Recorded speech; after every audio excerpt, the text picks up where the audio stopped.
Well, we humans tend to be dramatic creatures and storytellers. So when we think about courts, we think about the Supreme Court. And when we think about crimes, we think about things like murder. But that's not really where the problem is. Hi, everybody. I'm Bill Whittle here with Steve Green and Scott Ott. Gentlemen, as most everybody who's ever heard my voice before knows, I've been binge watching these body cam videos from the police. They're remarkable. They're absolutely remarkable. It's astonishing what really goes on out there. But what seems to me to be happening in this country on sort of a meta level is we're not having so much of a problem catching criminals. That used to be the problem. Where is he? We got to find this guy. The problem isn't catching criminals. The problem is you catch criminals who on videotape commit felony assault on law enforcement officers, commit, resisting with violence, all of these offenses, and they get walked down to either dismissed or you're out on a $200 signature bond, or you've got $600 of community service, or some rich kid who's smashed her brand new Lexus into a bus has to pay an $800 fine, which is just a joke for them. And this inability to enforce the small laws is what's really getting us into trouble, because much like the broken windows policy that Giuliani and was it Bill Breton did in New York, where, hey, if there are broken windows or people urinating on the streets, it's clear that this is a lawless zone. What we're seeing now is that these low-level, relatively minor crimes are not being punished at all. And what that says to me is that your encounter with law enforcement as a lawbreaker and your encounter with the legal justice system shows you that you can do whatever the hell you want to, and the punishment will be either none or negligible, which reinforces your sense that you can get away with it again. So, Steve, we see a lot of these things where people are just arguing and they're just more and more out of control, and all these charges are dropped, and it makes you wonder, if some 22-year-old girl is pulled over and she's blowing like 2.8 and barely able to stand, and she's done the field sobriety tested, insulted the officers, resisted arrest, screamed and yelled, kicked the inside of the squad car, all of those things, goes to the police station, is booked in jail, and then the next day she's asked to pay a $100 fine. Where we are losing the ability to correct criminals early. We are losing the ability to kind of head them off at the pass while they're still doing relatively trivial things. Yeah, you reminded me of one of these body cam videos, and it was a long one. This thing must have gone on for 25, 30 minutes, maybe even longer. I can't remember where it was, some big city somewhere. It might have been in Texas, where this very patient, very polite, young-sounding police officer is dealing with a young, drunk female driver who is claiming, you can't arrest me, I'm female, you can't arrest me, I'm trans, you can't arrest me. And she even told him to stop being a white male at her. This sense of entitlement. Scott, you have to look this one up. It's one of the funniest things you'll ever watch. Frustratingly funny, but still funny. And seriously, this police officer, he is just saintly patience. He's trying so hard to be polite. He refers to her as ma'am. Don't you misgender me. It's a classic case of entitlement. And I if I could sum up what Bill has been saying in his intro, it's a sense of entitlement that is being engendered by our justice system. And I think it's interesting that you brought up the broken windows thing, because there were people who, as Giuliani's and Bratton, I think was his name, as their reforms started to really take hold in New York City, and New York City went from being a place where you didn't want to be alone at night or even in a crowd at night to the safest big city in the world. It was the safest big city in the world. It was like Disneyland in Times Square. Oh, yeah. A lot of people said, oh, well, it wasn't really the broken windows policing. It wasn't the stop and frisk. There are long-term sociological trends that are beneficial.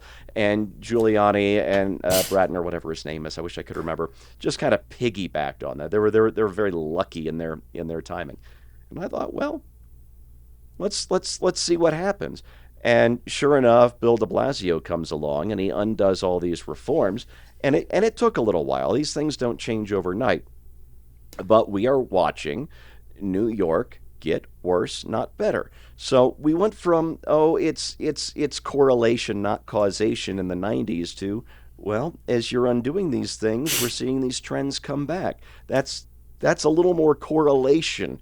Maybe we can conclude that there is causation going on here.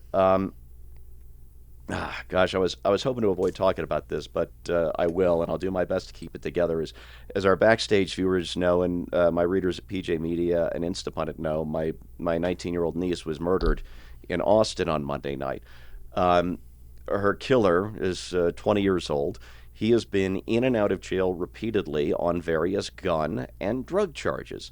This is a guy about whom you could safely say by the time he became a legal adult just a couple of years ago, he is going to end up getting himself killed or killing somebody else or both.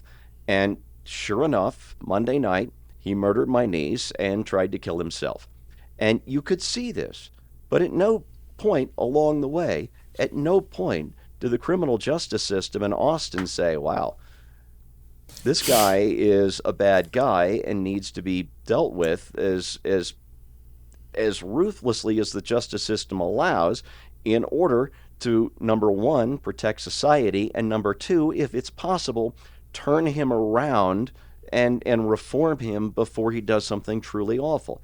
Well, nobody punished him as ruthlessly as the legal system allows. He did not have an opportunity to turn himself around, and he was given an opportunity to finally kill somebody, which he took.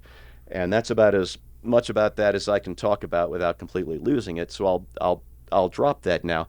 But the point is this: people do what they are either allowed to do or encouraged to do, and in so many of our cities now, they are allowed and encouraged to be their worst possible selves, and we're seeing the result. And I think we can conclude now that it is causation and not correlation. Well, the city of New York is the control experiment that proves the point. Every other large city that's been democratically run for a century or so has had uninterrupted crime. New York City was the murder capital of the world. Then they got a Republican and a prosecutor in there, enforced the laws, became the safest city in the world, and now, of course, that was just coincidence. Scott, you brought up something not too long ago that I think is a huge part of this. I'm not entirely sure if I remember if it was your the trial that you were jury foreman on, but basically, if I remember correctly, at least the outline of it is that somebody got a sentence that was very severe for at the very top end of whatever the sentencing parameters were, and that the reason that they had done this was because they'd had a certain number of crimes already, but they hadn't been punished for those crimes. And so by not punishing people for things like petty theft or public drunkenness or whatever, you are in a way cheating them of the education of these are the consequences to your actions. And so you end up with a guy who's broken the law 17 times, and every time he's gotten a slap on the wrist, and finally he does something serious enough on the 18th time where people say this guy's a career criminal, and he gets, this thunderbolt. Yeah, it was a jury trial that I served on, and the defendant ultimately wound up getting sentenced to 50 years, 26-year-old guy. But the reason he got 50 years and not something between maybe 5 and 20 years was because of multiple previous felonies, which in the court system are referred to as enhancements. And so basically the jury was constrained to, once they found him guilty, were constrained to this longer sentence time frame. He could have gotten life in prison under the guidelines that we were given.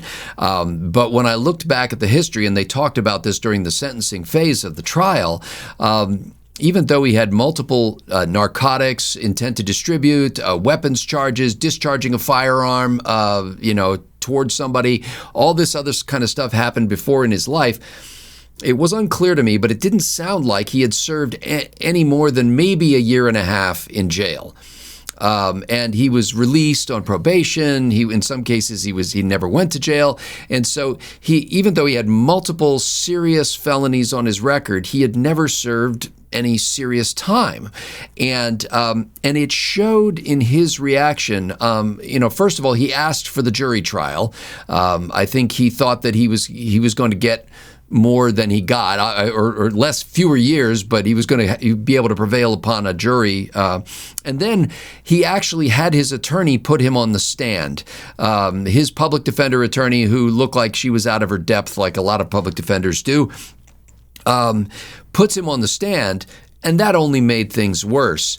So if you're not accustomed to what a real trial is like, it's not like on TV or in the movies where the defendant's up there telling some heart-felt story. The defendant answers questions, and usually answers questions with a simple yes or no, or a very short answer. And when it was time for him to leave the stand, the defendant was outraged, and he kept saying, "You didn't give me a chance to tell my story." And the judge is explaining, look, this is not how this works. We don't put you on the stand so you can get up and tell your story. We put you on the stand so you can answer questions. And so he was shocked. And I think, and when they took him out of there after being sentenced to 50 years, when they took him out of court, he's shouting basically that he's been treated unjustly and that he didn't get a chance to tell his story. And I think it's because for the first time in his life, he may actually have to face the consequences of his crimes. And I think that's hard for. I'll give all the benefit of the doubt to judges. Everybody wants to believe that if you give somebody a second chance, they'll take advantage of it. And people are very patient, even judges. With the best possible motives, they're thinking, hey, if you send him to jail, that's just a school for crime. It's not going to necessarily improve him. We'd like to believe it's a rehabilitation place, but in many cases it's not. So he'd be better if we kept him out of jail. So all of that said, assuming all the best motivations on the part of the judges, unfortunately, part of your job is to send a strong signal about consequences to people who have no sense of boundaries.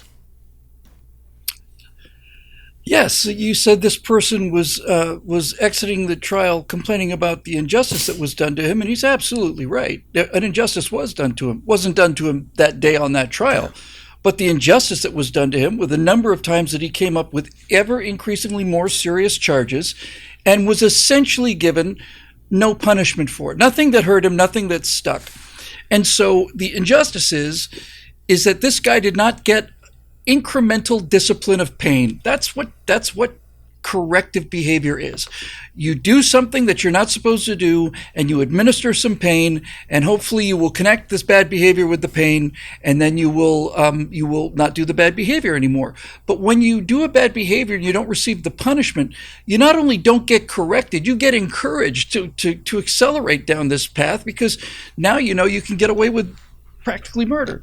And that's where you end up with. You end up with people who should have been put away for a year or two for minor drug crimes or for assault on a police officer. The person should have gone to jail for 2 weeks instead of just 2 weeks.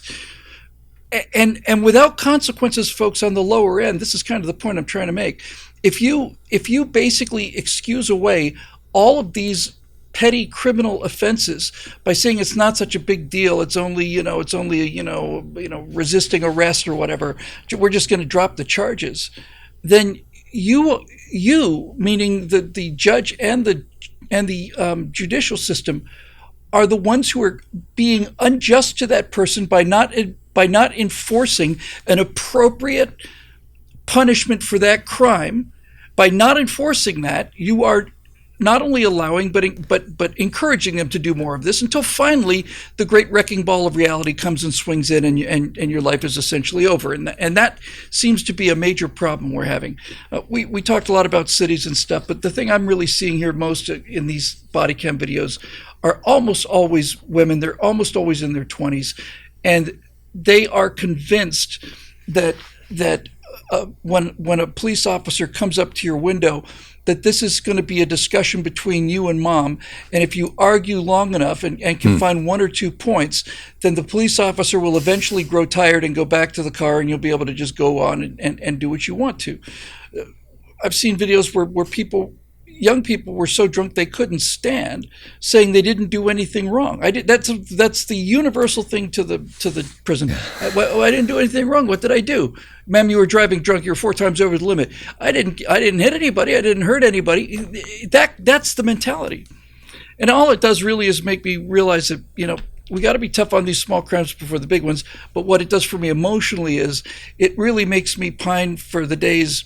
I was actually not even born yet, but it makes me kind of pine for what I saw in the movies, where the problem wasn't punishing the criminal. The punishment was certain and sure. You did disarmed robbery, you're going to jail for 20 years. The problem was catching the criminal.